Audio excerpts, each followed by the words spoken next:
Nós aqui vamos ter hoje a última mensagem dessa série Conviver Bem para Viver Melhor, onde nós estamos aprendendo princípios para nós construirmos relacionamentos saudáveis. E hoje nós vamos ver um princípio extremamente desafiador, mas também extremamente importante. Olha só, Paul Tournier, que é um médico e escritor suíço, certa vez ele escreveu: os desentendimentos são completamente normais. Na verdade, eles são uma coisa boa. Os bem-sucedidos no casamento são aqueles que enfrentam os problemas juntos e os superam. Olha que interessante. Nós conversamos 2 semanas atrás de que não é natural que a gente viva num relacionamento conflitivo, de que a gente viva num campo de guerra. E a gente pode, e tem várias maneiras de a gente aprender como a gente pode reduzir os conflitos. Foi o assunto de 2 semanas atrás. Mas o que o Paul Tournier está dizendo é que a gente não vai conseguir reduzir a zero os conflitos. Uma parcela sempre vai ter. Em todo relacionamento significativo e profundo, de alguma forma, vai existir alguma dosagem de desentendimentos e de conflitos. E o segredo não está a gente aprender a zerar isso, porque não tem como, mas a gente aprender a enfrentar e a superar. De uma forma bem semelhante, Susan Killian, que é uma especialista britânica em relacionamentos, ela fala o seguinte, a maneira como os casais lidam com suas brigas é o indicador mais importante se o relacionamento deles será bem sucedido ou não. Essa especialista de relacionamentos está dizendo algo muito importante. O indicador mais confiável para a gente saber se um casamento vai chegar até o final não é o tamanho ou a beleza da festa. Não é a quantidade de romantismo no casal, embora que essas coisas não tenham nada contra elas. O indicador mais confiável é, quando surgem os problemas, esse casal consegue sentar junto, conversar de forma madura, resolver as suas questões, perdoar e ir adiante. Se sim, então esse casamento tem uma alta probabilidade de chegar até o final. Esse é o indicador mais confiável para o sucesso não só do casamento, mas dos relacionamentos. Você quer uma amizade profunda que dure? Você quer um relacionamento com os seus filhos que permaneça sempre próximo? O segredo é você aprender a superar os erros que inevitavelmente, hora ou outra, vão acontecer através do perdão. Só que perdão é um assunto bastante desafiador para muitas pessoas. E acompanhando pessoas nos últimos anos, eu percebo que as dificuldades que as pessoas costumam ter com o perdão está ou em entender o que ele é de verdade, ou em conseguir se motivar a isso, porque muitas vezes as pessoas estão convencidas de que o perdão é o melhor caminho, mas mesmo assim elas não conseguem dar o passo até o perdão. Então por isso, hoje a gente vai trabalhar exatamente nesses 2 pontos. O que é o perdão e como encontrar forças para perdoar. Deixa eu explicar então um pouquinho para vocês. Acredito que a maneira mais fácil da gente entender o assunto de hoje é através de um gráfico. Tudo começa quando de alguma forma nós somos ofendidos. E essa ofensa, ela pode vir em formato de uma agressão, alguém falou ou fez algo que nos machucou, é uma agressão, ela tem a característica ativa. Ela também pode vir em formato de uma omissão. Não é só aquilo que os outros fazem que nos magoa, mas aquilo que eles deixam de fazer. E isso às vezes a gente deixa escapar do nosso radar. Já tive pessoas que vieram conversar comigo com um casamento bastante deteriorado. E elas falaram, olha, eu não sei o que está acontecendo, eu não fiz nada. E muitas vezes é precisamente isso. Você não fez nada quando deveria ter feito. Você não falou nada quando deveria ter falado. A mesma coisa deteriora relacionamento com os pais e filhos. Às vezes o que separa emocionalmente um pai de um filho não foi algo que o pai faz, mas é o que ele não faz, é não estar presente quando deveria. O que muitas vezes deteriora uma amizade da mesma forma é não apoiar quando deveria. Então não é só o que nós fazemos, às vezes é o que nós deixamos de fazer que magoa e que ofende. E a terceira categoria de ofensa que a gente coloca aqui é a traição. Não entenda isso como um adultério, não, é muito mais. Traição é sempre que eu confio em alguém e essa pessoa faz mau uso da minha confiança. Então, por exemplo, imagina que você contou algo muito seu, muito íntimo para alguém. E essa pessoa, de repente, espalhou isso para as outras pessoas. Não foi exatamente uma agressão. Também não foi necessariamente uma omissão, foi uma traição. Essa é a ideia. Mas seja lá qual for a categoria, algo nos ofende. E isso nos leva para o próximo ponto, que é a dor emocional. E aqui eu preciso dizer para vocês que um dos maiores erros de quando a gente ouve uma mensagem, uma palestra sobre perdão, é que muitas vezes o palestrante, aquele que está fazendo a mensagem, ele menospreza a dor emocional, dizendo para as pessoas, bom, não é tão grande assim, o que você passou tem coisas, os outros passam por coisas piores, você precisa superar isso. E não é isso que eu quero fazer isso. Dor emocional é algo que realmente dói. E eu sei que se hoje alguém for aqui e me der um tapa, um soco, vai doer talvez algumas horas, talvez vai doer alguns dias, dependendo da força, mas dor emocional pode doer por anos, por décadas. Eu já vi pessoas chorando e me contando de coisas que elas passaram há 20, 30 anos e aquilo ainda dói. Então dor emocional dói. Tem aquela música, não sei se vocês conhecem, que um joelho ralado dói bem menos que um coração partido, e é verdade. Diante da dor emocional, a gente pode fazer a opção pela amargura.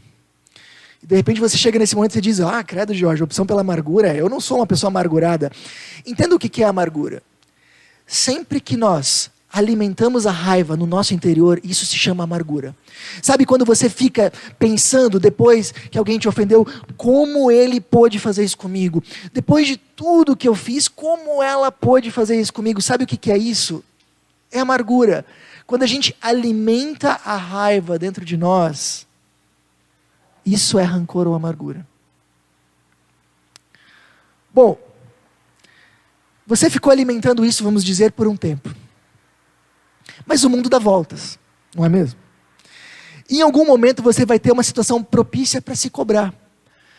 O que é essa cobrança? É você causar dor emocional para quem te causou primeiro. É de alguma forma você prejudicar quem te prejudicou. Xingar quem te xingou. Gritar quem gritou contigo. Fazer sofrer de alguma forma aquela pessoa que te fez sofrer. Isso é uma cobrança. E boa parte das pessoas, quando não consegue ou não tem a oportunidade, usa um jeito muito mais sutil de cobrança, que é o silêncio. A gente pode tentar machucar ou magoar outra pessoa, se cobrar da outra pessoa, com o nosso silêncio, com a nossa indiferença, com a nossa frieza. Isso também é uma cobrança. Bom, inevitavelmente, quando você se cobra, o que acontece? Você voltou para o início, você ofendeu alguém. E essa pessoa com quem você agora ofendeu com a sua cobrança, o que ela está sentindo? Dor emocional. E possivelmente ela vai começar a pensar assim, poxa, mas o que eu fiz para ele não foi tão grande do que ele fez para mim. O que ela está fazendo nesse momento? Amargurando. E o mundo dá voltas, e uma hora ou outra ela vai ter a possibilidade de uma revanche, de uma cobrança, de infligir dor para aquele que lhe afligiu. E aí o que a gente vai ter? A gente vai ter um ciclo que vai girar cada vez mais. Tem um autor que se chama Philip Yancey, e ele disse o seguinte, o problema da cobrança ou da vingança é que ela nunca estabelece o final do jogo. É isso. Ela cria um ciclo. Eu magoo, dói, a pessoa amargura, ela se cobra, doeu em mim, e aí isso vai girando. Você precisa saber que quem gira nesse ciclo está deteriorando qualquer um que seja o relacionamento. Pode ser de pais e filhos, pode ser de marido e esposa, pode ser de amizade. Se nós estamos girando nesse ciclo, nós estamos deteriorando o relacionamento. Ainda que, e atenção, ainda que seja com coisas pequenas. Deixa eu dar um exemplo para você. Imagina que você foi jantar na casa de um casal de amigos. E aí, de repente, o marido deu uma alfinetada na esposa. Sabe aquela alfinetadinha que parece uma brincadeira, mas você vê que tem um fundinho de verdade, uma oportunidade de você dar uma magoadinha, assim, de você dar aquela cutucada. Você não está vendo. Mas possivelmente essa esposa doeu um pouco, pelo menos um pouco doeu. E ela talvez ficou pensando naquilo. Poxa, na frente dos meus amigos. O que acontece? Na primeira oportunidade, quem sabe naquela mesma noite, você percebe uma alfinetadinha da esposa para o marido de volta. Não é? O que eles estão fazendo? Pode ser com coisas mínimas, mas eles estão girando esse ciclo. E se esse ciclo está girando, pode demorar mais ou menos tempo. Mas o relacionamento vai se desgastar e ele pode chegar até se quebrar. Tá dando para entender? Ok. Então, qual que é a nossa opção? A gente pode fazer diferente? Pode. Diante da dor emocional, a gente pode ter a opção pelo perdão. E agora pense no perdão como o oposto da amargura. Ao invés de no seu coração você ficar alimentando, dizendo como ele pode fazer isso comigo, imagina que no seu coração, num primeiro momento, você diz assim, ele fez isso, ela fez isso. Doeu, foi difícil, foi ruim, eu não queria que isso tivesse acontecido. Mas o nosso relacionamento é mais importante. Eu escolho perdoar. Isso é o perdão em um primeiro momento. Ao invés de você alimentar, você dizer no seu coração, eu decido perdoar. O nosso relacionamento é mais importante. E o que vai acontecer? O mundo dá voltas. E mais cedo ou mais tarde você vai ter a chance perfeita na sua frente de causar dor para aquele que te causou. De repente você vai ter a chance de prejudicar aquele que te prejudicou, de xingar aquele que te xingou. Ou de repente você vai ter uma discussão lá na frente que você vai ter aquela chance perfeita de dizer, aquela vez que a gente brigou, lembra? Mas nesse momento, se você perdoou, você vai reafirmar o perdão. Eu tenho a chance, mas eu não vou fazer, porque eu escolhi perdoar. Você reafirma o perdão. Muito bem. Terminou? Não. Sabe por quê? Porque a dor emocional, ela não vai embora imediatamente. Isso eu quero que vocês entendam. Imagina aqui comigo uma família harmoniosa. E em determinado momento, os pais dessa família resolvem distribuir um pouco da herança para os seus filhos. Sabe aquele adiantamento de herança? Acontece, né? E imagina que seu irmão aproveita uma oportunidade, ou sua irmã, e ele te logra, e ele fica com uma parte maior. Ok? E aquilo doeu. Poxa, doeu, foi injusto. E imagina que agora você decide, não, mas a nossa família, ela é muito maior do que isso, não é esse dinheiro aí que vai nos afastar, que vai estragar nosso almoço de domingo, eu escolho perdoar. Você decide perdoar. Daqui a pouco vai ter uma situação propícia para cobrança, um almoço de domingo que você vai ter aquela chance de dar alfinetada, ou aquela discussão que você vai ter a chance de jogar aquilo de novo na cara, mas você não faz, porque você decidiu perdoar. Você reafirma o perdão. A dor foi embora? Não. Daqui a pouco você vai estar com algumas contas para pagar. E você não sabe de onde tirar dinheiro. Você vai lembrar do quê? Do meu irmão. E o que você vai ter que fazer de novo? Decidir perdoar novamente. Reafirmar o perdão novamente. Daqui a pouco você vai ver no Facebook que seu irmão trocou de carro. E você vai lembrar daquilo de novo. E vai doer de novo. E você precisa reafirmar esse perdão. Sabe por quê? Porque o perdão não é um evento onde eu decido perdoar, pronto, acabou. O perdão é um processo. Onde eu decido perdoar, reafirmo esse perdão. Mas enquanto doeu, eu continuo vivendo esse processo. Sabe, Jesus certa vez falou que a gente precisa perdoar as pessoas 70 vezes 7. E o que a gente percebe na prática é que muitas vezes a gente tem que perdoar a mesma pessoa pela mesma coisa 70 vezes 7. Porque aquilo continua doendo. Porque perdão é processo. Mas a boa notícia para a gente é que assim como no ciclo vermelho do rancor, quanto mais a gente gira, mais o relacionamento se deteriora, mais a dor aumenta. Quanto mais a gente gira no ciclo do perdão, mais o relacionamento se cura e mais a dor diminui. Até que um dia chegue um momento em que não doa mais. Que como uma cicatriz você vai olhar e lembrar que já teve uma ferida lá. Mas quando você encosta, não dói mais. Só que dependendo da ofensa, isso pode demorar dias, meses ou anos. Mas enquanto você girar nesse ciclo, o seu coração, o relacionamento está sendo curado e a dor vai diminuindo. Bom, entendido isso, eu preciso dizer para vocês de onde que a gente tirou esse gráfico. A gente tirou ele da nossa cabeça? Não. A gente tirou ele de várias passagens bíblicas, e uma delas eu vou dividir com vocês, que está em Efésios 4, foi escrita, uma parte de uma carta escrita por um grande líder cristão chamado Paulo. Diz assim, livrem-se de toda amargura, raiva, ira, das palavras ásperas e da calúnia, e de todo tipo de maldade. Em vez disso, sejam bondosos e tenham compaixão uns dos outros, perdoando-se como Deus os perdoou em Cristo. Quero sublinhar algo para vocês. O Novo Testamento ele foi escrito na língua grega. E a palavra para perdoar aqui, na língua grega, está num tempo verbal típico da língua grega, que é o particípio grego. O particípio grego, ele denota uma ação que começa, mas que não termina. Olha só, que começa, mas não termina. Não é uma ação pontual, é uma ação contínua. E nisso a Bíblia está nos ensinando, perdoar a gente começa. E a gente continua em um processo, porque não é um evento. Logo antes, você viu que ele cita algumas palavras. Hoje, os escritores bíblicos, eles têm um consenso, os estudiosos bíblicos, em afirmar que as duas primeiras palavras, amargura e raiva, se referem a sentimentos interiores. Enquanto as palavras ira, palavras ásperas e calúnia se referem a questões exteriores. Ou seja, a Bíblia está dizendo que perdão é um processo que vai do nosso interior para o nosso exterior. Exatamente como a gente comentou. Que começa em não alimentar a amargura e a raiva dentro de nós. E quando nós temos a opção exterior de nos cobrar de não fazer. Essa é a ideia da Bíblia. Se a gente entendeu, então, o que a Bíblia está ensinando, vamos esclarecer algumas coisas. Perdoar não é um sentimento de bem-estar. Pessoas já comentaram comigo, poxa, eu perdoei tal pessoa, mas eu ainda me sinto mal. Não tem nada de errado, porque perdoar não é um sentimento de bem-estar. Perdoar é uma decisão que eu tomo, muito parecido com o amor para quem estava no primeiro encontro.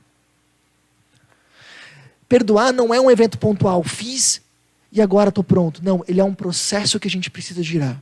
Às vezes, dependendo da mágoa, por bastante tempo. Perdoar não é esquecer ou fingir que nada aconteceu. Ah, quer saber, eu não vou mais pensar nisso, não vamos mais falar nisso. Vamos colocar uma pedra em cima. Não, isso não é perdoar.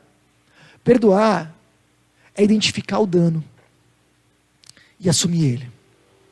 É dizer, aconteceu sim, doeu e doeu bastante, mas o nosso relacionamento é mais importante. Por isso, eu escolho ficar com prejuízo. Em vez de eu cobrar do outro, eu fico com prejuízo. Se alguém vai levar a pior aqui, então tudo bem que seja eu, mas que o nosso relacionamento continue. Isso é perdoar. Bom, isso significa que nada acontece? Não. Sabe, e aquela pessoa que me enganou, que me deu um golpe, que me prejudicou, e eu tenho que amargar isso, não vai acontecer nada com ela? Não. Quando a gente perdoa, nós estamos abrindo mão do nosso direito de fazer justiça. E estamos entregando a justiça para aquele que pode, que é Deus. Não sei se alguns de vocês já viram o filme A Cabana, ou leram o livro. Bom, é uma história que fala de um homem que teve a sua filha assassinada. É uma história bastante dramática. E em determinado momento ele está conversando com Deus, e Deus incentiva, encoraja ele a perdoar o assassino da filha. Já imaginou uma situação dessa? E aí ele faz justamente essa pergunta, diz, tá, Deus, e daí não vai acontecer nada, não vai ter justiça para minha filha? E aí Deus fala para ele, não, você só está abrindo mão de você fazer justiça. E colocando nas minhas mãos. Se a gente for pensar, perdoar é sim um ato de confiança em Deus. De colocar a nossa questão nas mãos dele. Bom, perdoar não é restabelecer a confiança automaticamente. Imagina que você emprestou dinheiro para um grande amigo seu e ele não te pagou, te deu um calote. Mas no final você pensa assim, irmão, a amizade era muito importante, eu vou perdoar ele, chega disso. E daqui a pouco ele te pede dinheiro emprestado de novo, você é obrigado a emprestar já que você perdoou? Não. O perdão não reconstrói a confiança automaticamente, ele só abre a porta para isso, porque ele mantém o convívio. Significa que se você perdoou o seu amigo, você vai continuar convivendo com ele, conversando com ele, e quem sabe você vai perceber que ele mudou no seu caráter, e quem sabe chegue um dia onde você vai ter a confiança de emprestar dinheiro novamente para ele, ou não. Mas o perdão não restabelece ou não reconstrói a confiança automaticamente. Isso acontece muito com casais que passam por adultério e conseguem perdoar e seguir adiante e retomar o casamento. Só que a gente percebe que a confiança ela não é restabelecida automaticamente, ela precisa de um bom tempo para ser reconstruída. Bom, se a gente fosse resumir a nossa conversa, a gente poderia dizer que perdoar é a decisão de assumir o dano e abrir mão do direito de cobrança. Tem uma história linda sobre isso, que provavelmente vocês já ouviram falar. Nelson Mandela ficou preso durante 27 anos. Não porque ele fez algo errado, mas porque ele tinha uma posição política diferente do governo do seu país. Desses 27 anos, a maior parte foi numa cela de solitária, que era menor do que ele, ou seja, ele nem podia ficar de pé. E quando ele finalmente foi liberto da prisão, ele falou: quando eu saí em direção ao portão que me levaria à liberdade, eu sabia que se eu deixasse minha amargura e meu ódio para trás, se eu não deixasse minha amargura e meu ódio para trás, eu ainda estaria numa prisão. Eu gosto dessa história porque normalmente a gente pensa que só nós temos direito de não perdoar. Não, os outros têm que perdoar, mas o que eu passei é muito maior. Eu não tenho como perdoar, porque o que eu passei foi muito grave. E a gente vê em histórias como essa que o perdão é sempre uma opção. Uma decisão do nosso coração. No canal do G1, do Bem-Estar, a gente encontra algumas informações interessantes. Olha só, não perdoar faz mal ao coração. A raiva pode matar aos poucos. E ainda, perdoar melhora a imunidade, a sensação de bem-estar e o humor. Sem dúvida, perdoar é o melhor caminho. Só que qual é o problema? Daqui vem a outra parte. A gente sabe que perdoar é o melhor caminho, mas às vezes a gente não consegue, não é verdade? A gente sabe que a gente precisaria tomar essa decisão, mas às vezes parece que a gente não tem força. Como a gente pode encontrar forças para realmente perdoar os outros? Como a gente consegue fazer essa curva aqui, diante da dor emocional, ao invés de optar pela amargura, optar pelo perdão? Como a gente consegue virar isso da maneira certa? Tem 3 opções. Grande parte das pessoas decide se motivar a perdoar a partir do outro. Não, eu vou perdoar. Por quê? Porque eu acho que o outro merece. Porque eu acho que ele já se arrependeu. Porque eu acho que ele mudou. Só que qual é o problema da gente perdoar motivado pelo outro? Na maioria das vezes o outro não dá sinais de que ele mudou. E aí o perdão não acontece. Outras pessoas resolvem se motivar ao perdão a partir dos seus próprios sentimentos, dizendo: bom, eu não consegui perdoar, por que não? Porque eu ainda não me sinto preparado para isso. O que ela está dizendo na verdade é: eu ainda não me sinto confortável com isso. Ou a gente ouve pessoas dizendo: não, eu decidi perdoar, por quê? Porque eu quero me sentir leve, ou eu já me sinto mais leve, então eu vou perdoar. Qual é a referência? É o seu sentimento. Mas o problema é que muitas vezes os nossos sentimentos não se dissipam, a nossa mágoa não se dissipa. Mas a Bíblia, ou eu diria assim, a espiritualidade cristã, ela é a única que eu conheço a oferecer uma terceira via de motivação, muito melhor e muito mais efetiva, que a gente já viu no texto que a gente acabou de ler. No finalzinho, Paulo falou: perdoando-se como Deus os perdoou em Cristo. Como a gente faz? O que ele está querendo dizer aqui é que a gente pode fazer do próprio Deus a nossa motivação, ou do próprio Jesus a nossa motivação a perdoar. Como assim, Jorge? O próprio Jesus nos explica isso. Vocês lembram que certa vez alguém chegou para ele e disse: Jesus, mestre, até quantas vezes eu preciso perdoar uma pessoa? Até 7 vezes. Qual era a referência dessa pessoa? A motivação ao perdão era o outro. Olha, passou de 7 vezes é porque o cara não presta, né? Então eu não preciso perdoar. E Jesus responde até 70 vezes 7. Aí ele conta uma história para nos ensinar como a gente consegue viver o perdão sem limites. Como a gente consegue se motivar ao perdão. E ele diz assim: olha, imagina um rei que resolve ajustar contas com os seus servos. E um desses seus servos tinha uma dívida em especial enorme. 10.000 talentos. Era uma unidade de medida de valor na época de Jesus. É um pouco difícil da gente converter para hoje, mas todas as fontes que eu consultei colocam esse valor para hoje em torno de 20 a 50 bilhões de reais. Bilhões de reais. Ou seja, Jesus coloca uma quantia absurda para dizer que é uma dívida impagável. E aí esse servo diz para o rei: olha só a cara de pau, ele diz assim: mas tenha paciência que eu vou te pagar tudo. Ah, vai, você imagina alguém que trabalhando consegue pagar uma dívida de 20 bilhões? Nunca.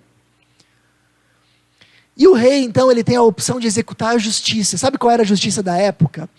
Bom, o rei poderia vender todos os bens daquela pessoa que estava ali devendo, poderia vender os seus familiares como escravo e mandar o devedor para a cadeia. Essa era a justiça da época de Jesus. E se o rei fizesse isso, seria absolutamente justo e inquestionável. Era essa a lei. Já imaginou essa lei hoje? Seria bem complicado. Mas tudo bem, vamos adiante. Mas num ato de misericórdia extrema, Jesus conta a história, que deixa todo mundo estarrecido, o rei resolve perdoar a dívida, os bilhões de reais, os 10.000 talentos, perdoado, dívida zerada. O servo nem consegue acreditar no que ele está ouvindo, aquela dívida impagável está zerada. Não é que ele deu mais prazo, ele perdoou a dívida. Uau! Ele sai de lá impactado e feliz, sorriso de orelha a orelha. Mas uma das primeiras pessoas que ele encontra é um outro servo, que também lhe devia um dinheiro, e era razoavelmente substancial, uma quantia que hoje seria em torno de 10.000 reais, não é uma quantia pequena, mas em comparação aos 20, 50 bilhões, é nada, concorda? Qual que é a lógica? O cara acabou de ser perdoado de bilhões, está feliz com a misericórdia que ele recebeu, infinita. O que ele deveria ter feito? Perdoado. Mas a Bíblia diz que não.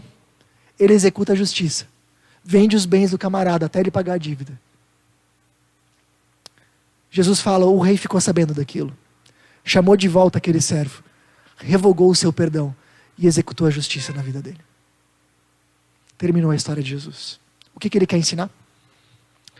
Nós temos uma dívida impagável diante de Deus. As nossas falhas, as nossas fraquezas, os nossos erros diários, o nosso pecado.